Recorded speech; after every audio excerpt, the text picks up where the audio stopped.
how's it going, guys? This is T-Bone here, and this is week 2 of my Infecticide Mythic unit feature.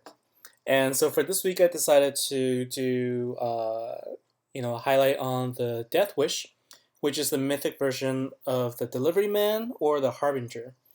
So I know that this is a very popular unit. A lot of people have used it. I actually have never had you know, uh, the chance to try out a Deathwish yet or a level 51. So I thought I'd give it a try, and have some fun with it. So if you haven't used it before, if you haven't really seen in action, hopefully this will be fun for you to watch as well. So just very quickly, talking about the perks I've asked for the level 50 Deathwish is the Volatility perk for level 10, which increases the area of effect by 50%. It's important because you want the blast radius to be larger, and with this perk, um, when the Harbinger explodes, it could take out the nearby buildings as effective as a Kiloton or a Doomsday. So it's a really good perk to have. And then for the level 30 perk, I asked for the Nuclear Explosion, which occasionally explodes for an extra 50% damage. Now the keyword here is occasionally. I believe is around 50% of the time. If you were to translate it to a number, it's actually more. It happens more often than not, given that it's 50% rather than what you might think occasionally is more closer to about 10 or 20%, compared to the other perk, which dodges 50% incoming attacks.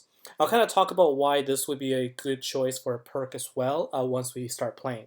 And then for level 50 perk, I chose the Safe Handling, which allows the explosions to keep the other zombies alive. This is actually very critical, and I think it opens up the game for other sort of playing mechanics, which I'm going to explore later on. And then the alternative perk is Cheating Death. Occasionally lives through the explosion. So again, if we sort of think that occasionally comes out to about 50%, that really means half the time that you drop the Harbinger unit, you're gonna get explosion twice and potentially multiple times if the Harbinger keeps living through the explosion. So this could also be very powerful. But for me this time around, I chose the Safe Handling perk. So let's go and play a level. I'm going to do Pagoda because that's the raid that we have going on right now. And what I'm going to do is I'm going to do nothing but the Harbinger and the level 50 Deathwish. So the level 50 Deathwish has the Safe Handling perk on, so it does not harm my other zombie units. What I'm going to do is I'm going to basically, let's see, so I'm going to take advantage of that and have more drones, so the drones won't get killed by the blast, and then that allows me to drop a unit right away on top of that. So I'm gonna go ahead. Wait a second. Okay, so I'm gonna slow this down a little bit just to see if it actually works. So I'm gonna bring a bunch of drones, and then if I get close and then explode it here. Okay, so the reason why the drones died was because of the gunshots from the commando, so that's fine. All right, so my originally goal was to basically have the Deathwish get close to the unit, have it explode, and then drop another Harbinger on top right away to basically kill multiple units at as fast as possible. Now Pagoda is a big map, so I'm not sure how effective I will be with just 2 units here. And yeah, the snipers are going to be a problem. So let's go ahead and get close to here. All right, so that's good. So because my drones didn't get taken out, they can go and attack other units after. Okay, so let's go ahead and just take out this building right now.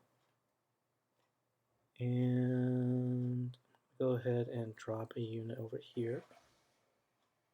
All right, so you go ahead and take those out. All right, so once the Harbinger, so what I'm going to do is, so you can see in action here. So this is one of the applications. So you can go ahead and explode the building, and then the remaining drones can just go ahead and kill those survivor units that jump out. Oftentimes, what's really annoying is after you explode a building, all of your drones die, and you have to spawn more to kill those little guys running around. And so this saves you some drones. All right, so what I'm gonna do is I'm gonna go ahead and drop one, bam, and drop another one right away. So you see what it did there is you can really speed up the explosion by chaining them together. Now I'm just gonna drop a geyser on, and then pop. All right, so lost out on the time, but I thought that was pretty cool. And so that's a Deathwish. It obviously it has one of the highest damage in the game, and with the exception of the critical mass when it's fully charged. But just by itself, it does a ton of damage. And if you have a bunch of units running around that can explode, then you should be able to clear out all the maps without any issues. And the one thing I kind of mentioned was I was going to talk about one of the perks. So let's see here. So I think what I was going to talk about is the rapid decompression, which dodges 50% incoming attacks. You saw earlier when I dropped my Harbinger, it immediately got killed by a sniper. Now, having this perk will allow the Harbinger to at least attempt to dodge those attacks sometimes, so it can get close enough so that when it does explode, it can still take them out. Without this perk, you're really you have to be careful with this unit, because you sort of have to make sure that you have you don't have too much distance before you get to the survivors, because you don't want it to explode because of a gunfire before it reaches the units. So that's the only thing to be careful about. Anyways, that's all for this week. I'm just gonna show this one map. I think it's fun. I'm gonna keep playing with it. Hope you enjoyed this episode. I'm going to try out the critical mass at some point for sure. But let me know what you'd like to see, and then we'll try it out. All right. Thank you for watching, and I'll see you next time.